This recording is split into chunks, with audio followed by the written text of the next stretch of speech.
I said what is necessary for the Constitution is what all people are entitled to, against any government upon the globe.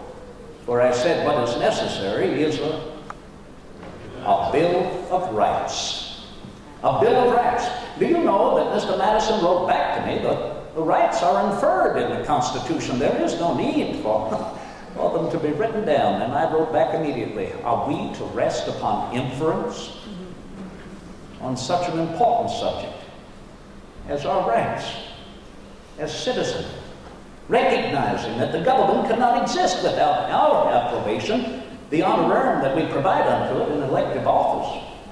Oh, Mr. Madison and I had several communications. He believed that to pronounce these rights is therein, in the pronouncement, to limit them. That they can therein receive opposition, argument, and debate.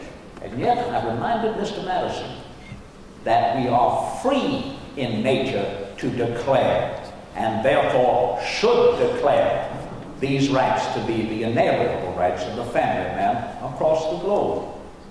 I believe, though Madison has changed my mind on many opinions, that one, my own, was of great influence unto him.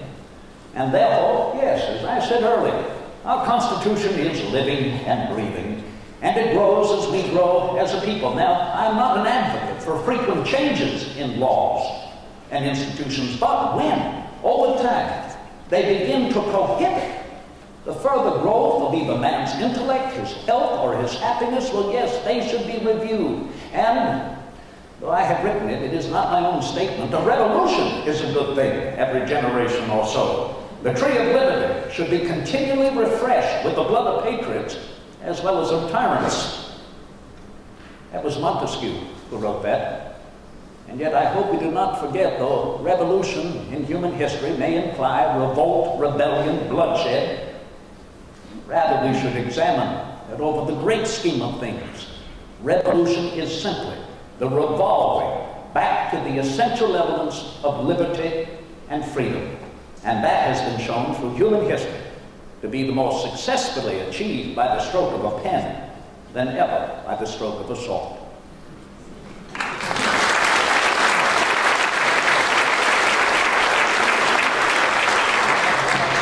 We have time just for two more questions. The question here and on that side. Mr. Jefferson, perhaps you could comment on your feelings about the fact that today we refer to you as the founder of the Democratic Party in our country. The Democratic Party? Oh, I declare. I will tell you, sir, that I can comment on the fact that we should not have political parties in this country. We should have consensus.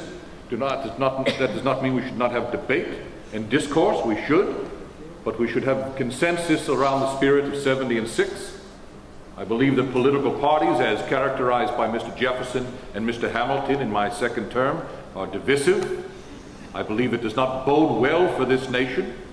I believe that politicians, by their nature, twistify the very engines that put them into office.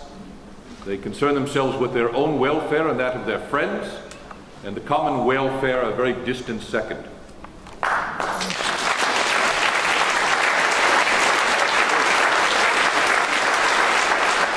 And now we shall hear from a politician.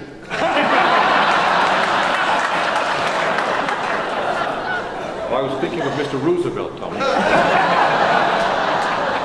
I am certain a great democracy has got to be progressive, which could be either Republican, Democrat, Whig, or whatever else, as long as it's progressive.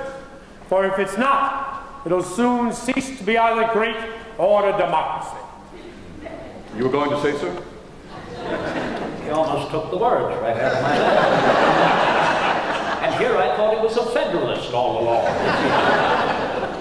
Your Excellency, Mr. Lincoln, Mr. Roosevelt, citizens, I can assure you this. We should never, ever denigrate politics and politicians.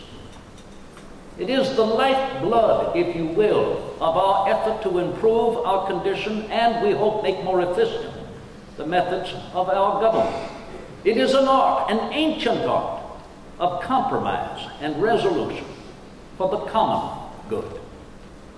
Your Excellency, we have argued and debated long, indeed, upon this particular subject. And 'tis true. And I can say that General Hamilton and myself have exemplified in your particular cabinet perhaps the two diverging opinions of the American identity.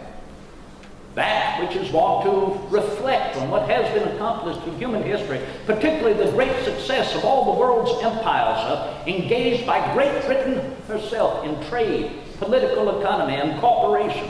Yes, I will not deny that. But I do not believe that the principles of our American Revolution were to hark backward to the ages of the darkest ignorance in order to find the greatest improvement, or to think that anything that might have been created in the past cannot be improved upon and bettered for the future of generations yet unborn. And therefore, yes, I argue on behalf of further securing, protecting, and defending those principles, to recognize the common man in all things and the equal opportunity bestowed on mankind by our Creator, who indeed has not created us equal in our face and our form, nor in our mental capacities, but rather has created us free. He who gave us life, gave us liberty at the same time, desires an equal opportunity unto all in the family of man. And therein and thereupon, sir, though we should energize our nation in commerce, let us not forget the farmer. 9 out of every 10 Americans seated on their farms, engaging the cultivation of the soil, the most noble occupation for mankind. For therein, and I ask you, who knows better how to hold the reins of self-government and answer the call of our nation to protect both person and property? Mr. Jefferson, I find this a rare occasion where I agree with you on something, to hold the reins. Yes, but you must remember, my friends, political offices are not the property of politicians at all. Because you're quite right, Your Excellency, they do twistify if you let them. Political offices belong to the men and women of this great nation. It is up to you to see that they are filled for the service of the men and women of this great nation. But I wanted to say that I mused a little bit in that question, because the gentleman asked you if now you wouldn't be a, what did he say, a Democrat? He called me the founder of the Democratic Party, Mr. Lincoln. And though indeed we became known in your cabinet as anti-federalist in our opposition to General Hamilton and his financial schemes. Well, that makes you a Democrat in my eyes. And though, Mr. Lincoln, we became known as thereby democratical Republicans, I can assure you this, during the 8 years of my administration, we were known simply as Jeffersonian Republicans. And yet, sir, but I was the first Republican president, and I sometimes get asked that question, wouldn't you now be a Democrat? And you know how I answered? Sir. I said, well, 2 men were at a New Year's Eve party, and they came a little inebriated. And when they got outside, they got into a fisticuffs. And after the fight, each one came up in the other man's oracle.